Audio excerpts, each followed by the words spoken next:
I wanted to speak for just a few minutes and give you an update on where the UN Arms Trade Treaty stands and sort of review how we got to where we are right now, and where we might be going over the next few months. When I spoke to you last, I believe it was last summer, and I gave a preview then at that point of the upcoming UN Arms Trade Treaty Conference, which was held in New York from July 2nd to the 27th. I attended the majority of this conference, and I've written a good deal about it, all of which is available at heritage.org. I want to start off my remarks by saying that I think the U.S. delegation there, if you accept that the U.S. should be part of this negotiation, which I do not, I want to say that I think the U.S. delegation there did a very credible and very professional job, and that they were very responsible to concerns voiced by critics of the treaty and worked hard to keep us informed and to take on board comments and concerns that we cared to make. So I don't think we have a lot to gain from criticizing the delegation per se. It's the broader goal of the administration and the broader purpose of the treaty about which I'm concerned. Now, the conference itself was, I think it's fair to say, a fiasco. It did not end up producing an agreed treaty text. And behind the scenes, there was a tremendous lack of seriousness in the way the conference carried out its business. Just two quick anecdotes may illustrate just how badly this entire affair was run. At one point on July 16th, the Mexican delegate stood up and made an impassioned statement saying that it was time for the Arms Trade Treaty to start including non-explosive weapons, by which he instanced bows and arrows and police cars. Yes. After about 30 minutes, he stood up again and recognized that he'd made a bit of a mistake and retracted that statement. But that's the level of contribution that a lot of nations are making to this discussion. Even worse was a discussion I had with a member of the U.S. delegation who said that he'd had to spend a lot of time fending off a proposal from another nation, which unfortunately he wouldn't name, that every nation should have its own color to paint its guns and bullets. So we could tell where guns and bullets were being smuggled around the world for looking for the U.S. shade of mauve or something like that. There is a tremendous lack of seriousness in this subject at the United Nations and among the vast majority of nations attending these sorts of conferences. Now, since the conference concluded in a failure on July 27th, there has been a lot of criticism of the United States for supposedly ruining the fair prospects of the conference and destroying the potential for the creation of this supposedly very beneficial treaty. What has not been reported was what actually happened on the last day of the conference, and I've written a number of blogs about this. Let me just read from you the statement, the closing statement of the Chinese delegation, which I was in the room for on July 27th. The European Union wanted to sign the prospective arms trade treaty as a group. China opposed this. And China, in response to the EU's demand, said the following: "We have no room for flexibility on regional integration organizations. You have two options: no, or the EU can lift the arms embargo on the People's Republic of China. We should understand a very simple truth. Bilateral relations will affect multilateral relations with states. If the EU does not treat the PRC as an equal international partner, then how can they expect the PRC to coordinate with the EU on all bilateral and multilateral questions? You do not understand the PRC's political wisdom and political will." Now that, ladies and gentlemen, is hardball. And it illustrates very nicely how a treaty intended, supposedly, to control the international and illicit trafficking of arms and ammunition can easily be perverted into a treaty that actually facilitates the trafficking and the sale of arms and ammunition to totalitarian regimes such as the People's Republic of China. Now, immediately after the election, the UN First Committee, in an entirely predictable move, passed a resolution calling for a second and supposedly final negotiating conference on the Arms Trade Treaty to be held March 18th to the 28th, 2013. This has been widely reported in the United States as some sort of post-election trick by the Obama administration. I have to say that it was no such thing. The Obama administration spoke in favor of this resolution before the election. It had been the leading campaigner for the resolution before the election. It has consistently been in favor of this treaty, both at the July negotiating conference and earlier. In other words, this is the status quo. and I cannot tell the administration's position has changed one detectable iota in public before, during, or after the election on the treaty. Nevertheless, the fact remains that on March 18th, we will have a second and supposedly final negotiating conference on the Arms Trade Treaty using the preliminary text that was arrived at but not agreed on last July. There are a lot of problems with this treaty text. It does not define many of the vital terms within it, including such essential terms as import, export, international, and brokering, without which it's very hard to decide what the treaty actually means. It has a variety of drafting issues related to Second Amendment concerns that leave me, well, concerned about what the treaty actually means and how it might be interpreted in the United States. Above all, it rests on standards of international humanitarian law and international human rights law, which are not agreed fully by all potential treaty signatories, and which will be invariably used to criticize the United States, Israel, and a few other closely allied nations for any arms sales or transfers they happen to make, while leaving the dictatorial, the tyrannical, the autocratic, and the merely inept free from criticism. But I would also say that the problems with this treaty are not simply in the treaty text. They are inherent in the conception of the treaty, and although it's possible, in fact it's likely, that the treaty text will be cleaned up a bit in March, the underlying problems with the treaty cannot be solved. The treaty inherently, because it is done through the UN, it creates dictatorships and democracies, giving everyone a legal right, an equal legal right, to buy, sell, and transfer arms. I think that's undesirable. The outcome of the negotiating conference, the NGO and national commentary after the negotiating conference, and the entire history of agitation for the Arms Trade Treaty shows that the people in favor of it are extremely likely to blame the United States for anything that it does, and Israel, of course, and leave a lot of other infinitely worse actors uncriticized. There has been, for example, far more criticism of the United States for supposedly ruining the July conference than there has been of Iranian arms trafficking into Gaza or Syria.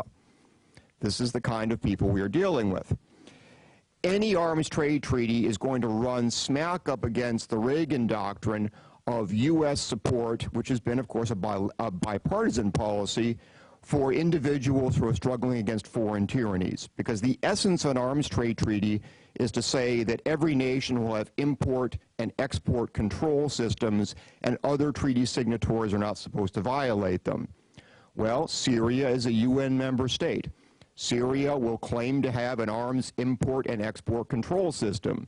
By becoming party to this treaty, the U.S. would commit to not violating the Syrian import control system, and I think we can take it for granted that the individuals seeking to overthrow the Assad regime will not be licensed by the Syrian government as legitimate importers of firearms.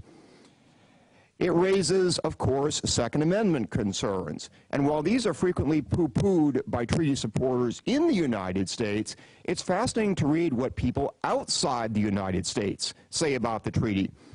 Let me read a recent EU statement on the question of illicit arms trafficking for you.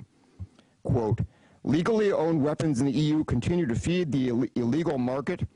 Powerful and highly dangerous weapons to continue to be smuggled over our external borders. There is evidence that criminal groups creatively exploit new technologies, for example, making and distributing weapons from spare parts bought legally on the internet, etc., etc." What you see, therefore, when other nations and groups of nations talk about the Arms Trade Treaty is that it is for them, as much as anything else, a mechanism to control the internal firearms market, not illicit transfers or sales over national or international borders. So I remain profoundly skeptical of this treaty on Second Amendment grounds. And then ultimately there is the problem of transnational norms, which is inherent in the use of an IHL or IHRL standard. Let me, almost in conclusion here, quote Harold Koh. I'm sure he's familiar to you. He is the State Department's legal advisor, the former dean of Yale Law School, and whatever one thinks of his political and legal opinions, not an insignificant individual. Here was Dean Koh's recent statement to Georgetown on international law. Quote, "Make no mistake, this is not your grandfather's international law, a Westphalian top-down process of treaty making where international legal rules are negotiated at a formal treaty conference to be handed down for domestic implementation. This is a classic tale of what I have long called transnational legal process. 21st century international lawmaking has become a swirling interactive process whereby norms get uploaded from one country into the international system and then downloaded elsewhere into another country's laws or even a private actor's internal rules." Well, that pretty much sums up my concerns about this treaty. The Arms Trade Treaty is a process of norm uploading and potentially norm downloading into the U.S. legal system, the U.S. administrative system, the systems of private actors, especially arms manufacturers, but undoubtedly others, in ways that are extremely difficult to predict, given the IHL and IHRL standards will be guided, at least in part, by the decisions of other countries, NGOs, and even legal publicists, many of whom will agree with Dean Coe that strong domestic regulations are the only way to control the illicit international trafficking of firearms. Now, what's likely to happen in March?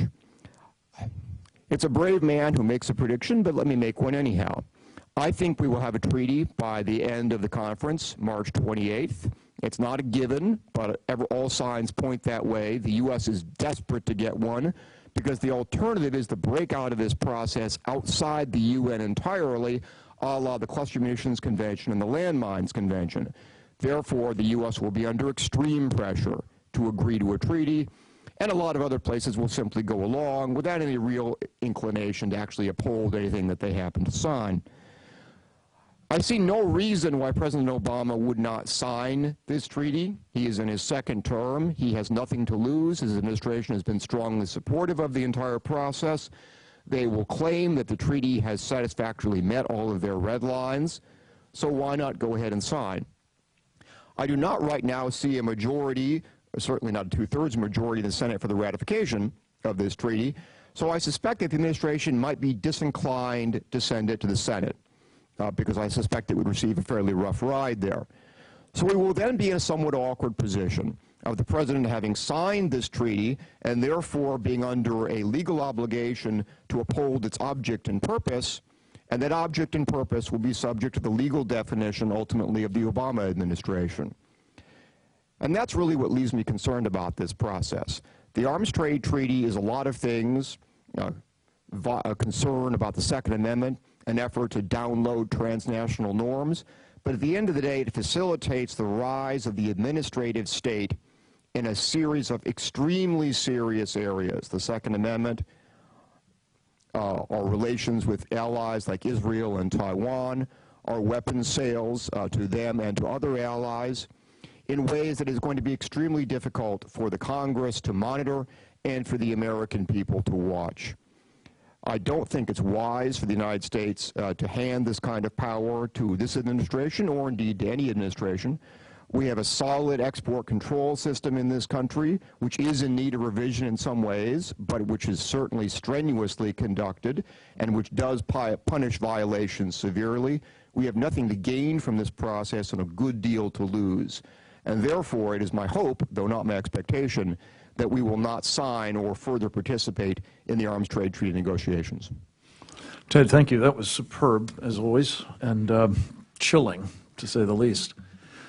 Just a couple of quick observations. It sounds unbelievable that we could get into a treaty without having some of the principal terms defined.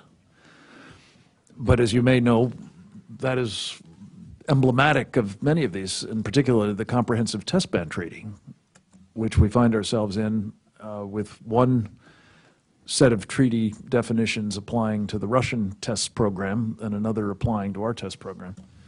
The violations of constitutional provisions that you've talked about, and particularly this business of bottom-up norming is really troubling and very much, I think you're right to say, something to anticipate will be used to abandon by this administration. Just a quick question, Ted. In the absence of the executive sending a treaty to the Senate for its advice and consent, I assume that the Senate could always adopt a resolution or even the statute, I guess, though there would be the problem of the president signing it. But is there anything that can be done to compel the transmission, given that we find ourselves under the Vienna Convention of having to abide by these things? There are a number of things that we can do that will, to a certain extent, protect our national interests and our rights should there be a treaty that was signed by the President but not transmitted to the Senate for its positive or negative advice and consent. I want to thank Senator Jerry Moran and Representative Mike Kelly for their leadership on this issue.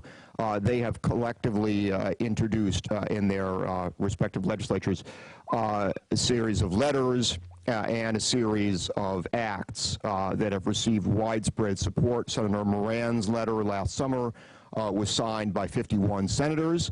I don't expect that we will lose many signatures as a total off of that number. We may even gain a few. Representative Kelly has just released a letter which Mr. Fong tells me now has 90 signatures, which is very satisfactory indeed, and I believe that number is still climbing. Resolution? Resolution, pardon me, resolution. So there are a number of things that we can do to protect ourselves from this.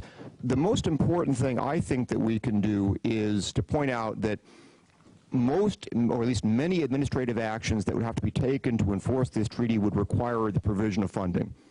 And it is within the power of the House and the Senate to withhold funding for activities to be undertaken as a result of a presidential signature of the Arms Trade Treaty. That's not a cure-all, but it's something that I'm strongly in favor of us doing, and it's something that Representative Kelly has taken the lead on. So I think that's a very important step. But at the end of the day, I would say that the ultimate answer to this is very simple. If you don't like the U.S. signing bad treaties, elect the right president. Oh, that. Mr. Fong, did you want to say anything by any chance on where you are in your body? My boss sent out a letter back in July. It was signed by 130 members on this, and recently introduced a resolution, HRES 814, that articulates arguments against this and talks about all these Second Amendment, Israel, Taiwan, as well as the regulatory sort of issues. Love to have members, more members get on it. I think we're up to 90 today, and it's still up until the end of the year. So, good. Thanks. Good, wonderful, well done. Dan? Could you just expand on the Taiwan issue here? Does that mean that because Taiwan is not recognized as a country, that exports to it could be sanctioned, and would it actually mean that we wouldn't be able to sell them self-defense weapons that they need? I wouldn't put it quite as baldly as that, but you're on the right track with the argument that Taiwan is not a recognized member of the United Nations. What this treaty will do, if the U.S. is a signatory, even if it's not a signatory, as a matter of fact, will give the Chinese yet additional leverage for saying arms sales to Taiwan threaten to disturb the peace of Asia, which is their traditional argument and which is a treaty criteria. They will say that ultimately, since there is ultimately only one Chinese state, that they should be responsible under the terms of the treaty. Now, the U.S. is not legally compelled to accept any of this, but it will add to the pressure inside DOD and especially state that yet here's another source of a reason why we should be concerned or maybe even reluctant or maybe even refuse to transfer particular kinds of systems to the Taiwanese. So it's not as simple as UN sanctions or a UN ban or anything like that. It's yet another source of administrative and legal pressure piling on what is already, frankly, a fairly reluctant administration. And that's what I'm concerned about, is the slow buildup of pressure in a lot of these areas that distorts our decision-making in ways that aren't precisely legally binding but are very difficult to evade. Alex? Yes. Could you possibly expand on the threat the Palestinians just gained a level in their status in the United Nations? Could you expand on the possible threat of countries transferring arms to them based off of their new UN status? Well, I mean, they seem to have ample arms supplies as it is, so I'm not sure that this treaty is going to pose any particularly new problems in that regard.